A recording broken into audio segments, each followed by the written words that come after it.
Salut les grillons, et bienvenue sur la petite chronique de Spyro le Dragon. Aujourd'hui on termine notre incursion chez la marque OK avec un produit qu'on a déjà testé chez d'autres marques, l'enceinte Bluetooth gros modèle. Est-ce que, alors jusqu'à présent j'ai jamais vraiment été bluffé par ces enceintes là, faut bien le reconnaître, est-ce que OK parviendra à faire mieux et à m'épater? C'est ce que ce test va tenter de déterminer tout de suite, c'est parti! Bien, et enquillons tout de suite avec une analyse de l'emballage avant de procéder à l'unboxing. C'est intéressant d'ailleurs parce que c'est le premier produit de chez OK que je teste qui a une couverture blanche avec une photo couleur du produit, alors que jusqu'à présent on avait des emballages marrons comme c'est le cas ici sur le côté. Donc déjà, ce produit doit être plus récent, j'imagine, que les autres, un petit peu plus. Et donc, il a un emballage un petit peu plus léché. Donc, photo couleur du produit, c'est pas de la taille réelle, évidemment, le produit occupe la majeure partie de l'emballage. On a un petit logo à gauche de OK, cette fois-ci, une sorte de A avec des petits traits dans le bas, c'est pas mal. Wireless, oui, bah merci, c'est une enceinte sans fil. Néanmoins, comme souvent sur ces produits-là, elle est aussi filaire, si on le souhaite. Et pour les besoins du test, tiens, d'ailleurs, pour changer un petit peu, je vais tester les deux. Je vais tester en sans fil et je vais tester en filaire. Même si, bon, l'intérêt principal d'une enceinte comme ça, c'est d'être Bluetooth, évidemment. Le modèle, c'est SKM12. C'est ce que vous verrez quand vous appairez en Bluetooth le produit avec votre smartphone. Voilà, donc, bon, bah, rien à dire sur les côtés. Ici, à l'arrière, il y a un QR code que je vais vous mettre en gros plan. Voilà, donc j'imagine que ça vous amène sur le site web de l'entreprise. Une batterie au lithium qui peut offrir jusqu'à 12 heures de lecture. 12 heures, retenez bien ce chiffre, vous allez voir, c'est important. Bon, bah on va procéder à l'unboxing, c'est parti. C'est jamais évident de faire coulisser.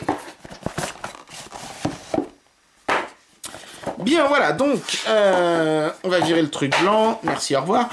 Donc, cette fois-ci, on retrouve le logo OK avec toujours cette petite sérigraphie sympathique, là, sur le côté gauche, c'est pas mal. Ça change un petit peu de juste marqué OK en Arial Black. Donc, ils sont un petit peu évolués sur l'emballage. Hop!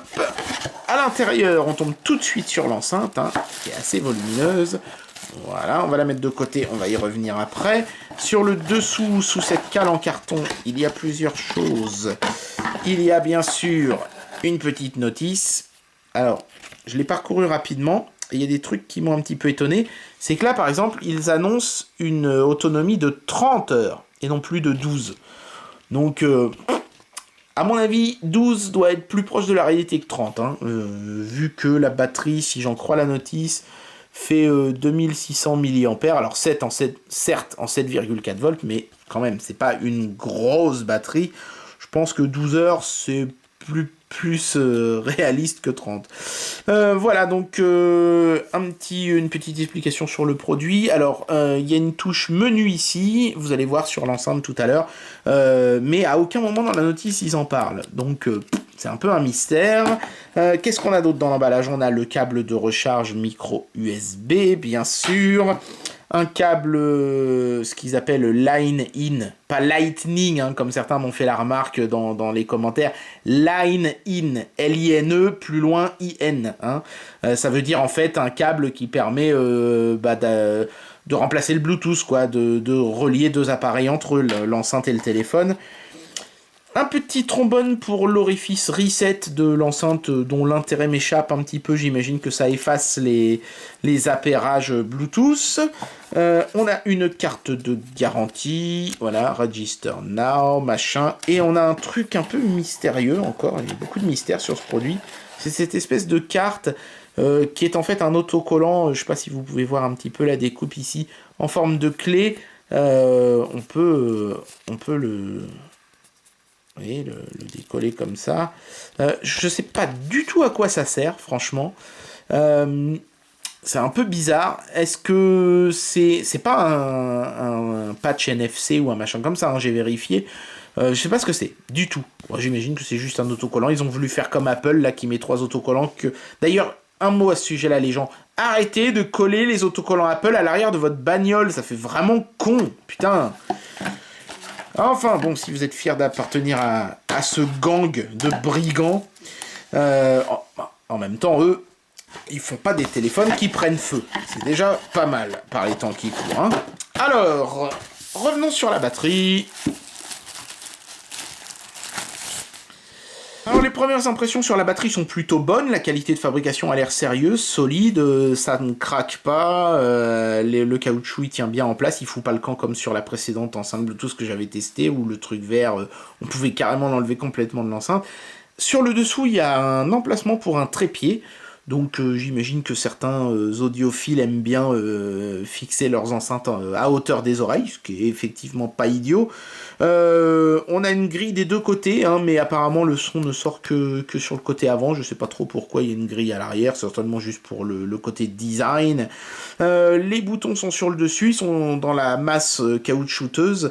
Donc on a un bouton plus et moins qui vont servir à régler le volume sonore et à passer à la chanson suivante et précédente. Donc encore une fois, je regrette que malheureusement ils aient pas mis des boutons dissociés pour ces deux fonctions-là, ça c'est un peu chiant.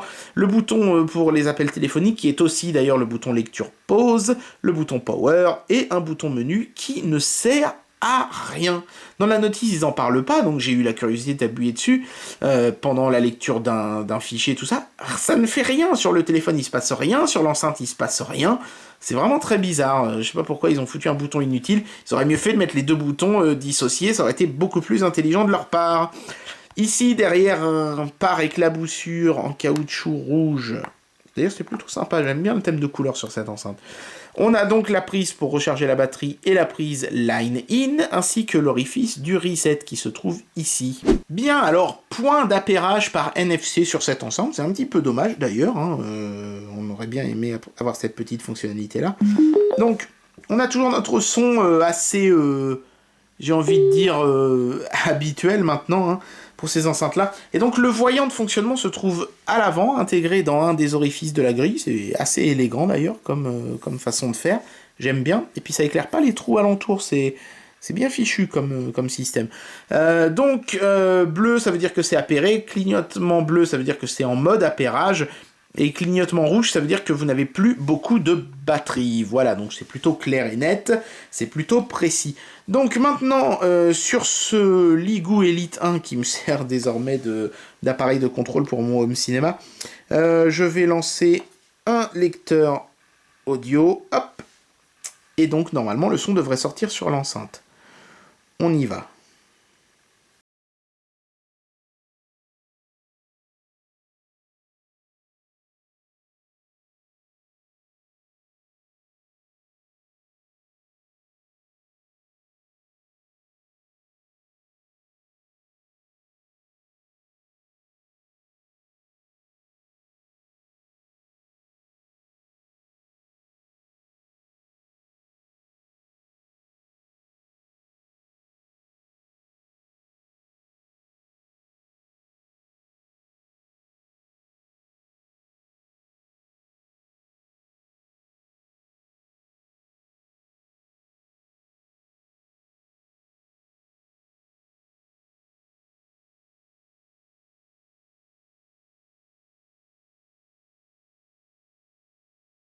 Pas trop mal.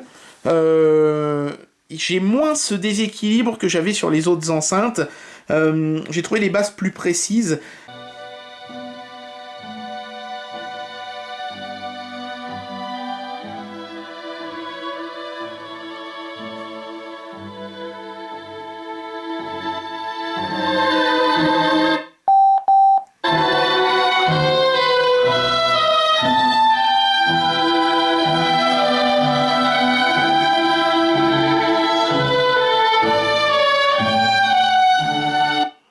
Voilà, bon, j'ai très bien fait d'essayer de la musique classique parce que je me suis rendu compte de deux choses. D'abord, quand le volume sonore de la musique est pas super fort, parce que voilà, c'est un peu piano, machin, on entend un léger souffle sur l'enceinte, ce qui est typique hein, de ces enceintes sans fil. Il y a souvent un petit souffle parasite.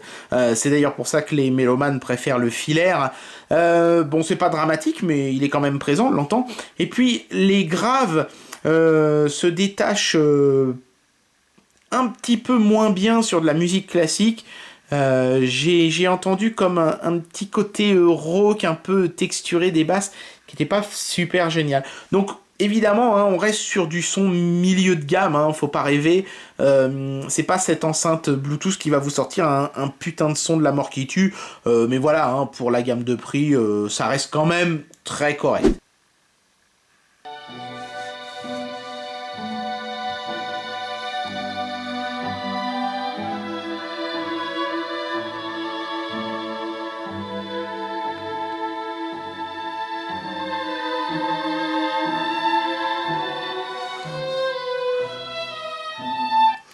Bon, la qualité sonore est un petit peu meilleure, hein, on va pas se voiler la face, le filaire évidemment sera toujours meilleur que le sans fil, mais ça casse pas trois pattes à un canard, hein, ça reste quand même un son d'une qualité assez moyenne.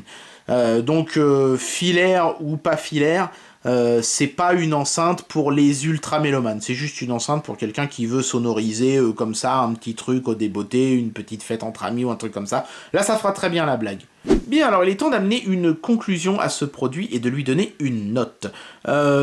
J'avais espoir que cette enceinte de chez OK me plaise davantage que les précédentes enceintes au même format que j'avais pu tester, que j'avais trouvé notamment trop imprécises sur les basses, ce qui est quand même dommage pour un produit aussi volumineux qui devrait justement nous en délivrer de meilleurs.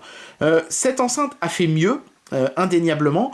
Les basses sont bien meilleures, on n'a plus ce côté caverneux, dans le mauvais sens du terme, hein, qu'on pouvait avoir sur les autres enceintes. Ça manque quand même un petit peu de précision les basses, et c'est notamment audible sur la musique classique, mais je pense que si vous écoutez plutôt du pop, du rock ou du rap ou des choses comme ça, ça ne devrait pas vraiment être un problème. Le plus gros problème que j'ai eu finalement avec cette enceinte, c'est plutôt dans les aigus, où il y a une espèce de souffle permanent, et que ce soit en sans fil ou en filaire, ce qui est quand même un petit peu décevant. Qu'on l'ait en sans fil, passe encore, mais en filaire, je suis un petit peu contrarié. J'aurais préféré que ce soit pas le cas, et malheureusement, c'est le cas. Donc, on n'est pas sur un produit qui sort un son haut de gamme, mais voilà, dans la gamme de prix auquel il est vendu, on a un produit qui, malgré tout, nous sort un son plus que correct. Mais voilà, hein, je suis aussi là pour chipoter, pour vous dire les choses qui ne vont pas. Donc je vais enlever une étoile pour ce souffle-là qui me gêne un petit peu. J'en enlève pas pour les basses qui manquent un chouïa de précision sur la musique classique, parce que bon voilà, dans cette gamme de prix-là, c'est amplement acceptable. Par contre, j'en enlève une deuxième d'étoile, je suis désolé, mais parce que je ne comprends pas pourquoi on a un bouton menu qui sert à rien, et pourquoi on n'a pas deux boutons de plus pour précédent et suivant, et on est obligé de jongler entre ces boutons-là pour le volume sonore et pour passer aux chansons suivantes et précédentes, alors que ce sont les deux choses qu'on fait le plus souvent quand on écoute de la musique. Mettez-nous des boutons pour les contrôles précédents et suivants, s'il vous plaît, merci.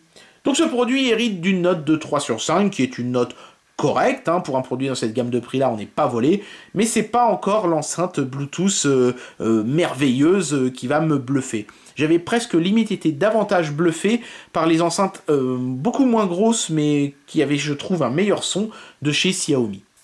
Et bien voilà, c'était le test de cette enceinte Bluetooth de la marque OK. Une marque qui est fidèle au concept de la marque, c'est-à-dire un bon rapport qualité-prix et une qualité de construction qui inspire confiance, mais une enceinte qui malgré tout n'aura pas réussi, une fois de plus, à me bluffer. J'espère quand même que cette vidéo vous aura plu, et moi je vous dis à très bientôt pour un prochain test. Allez, tchuss!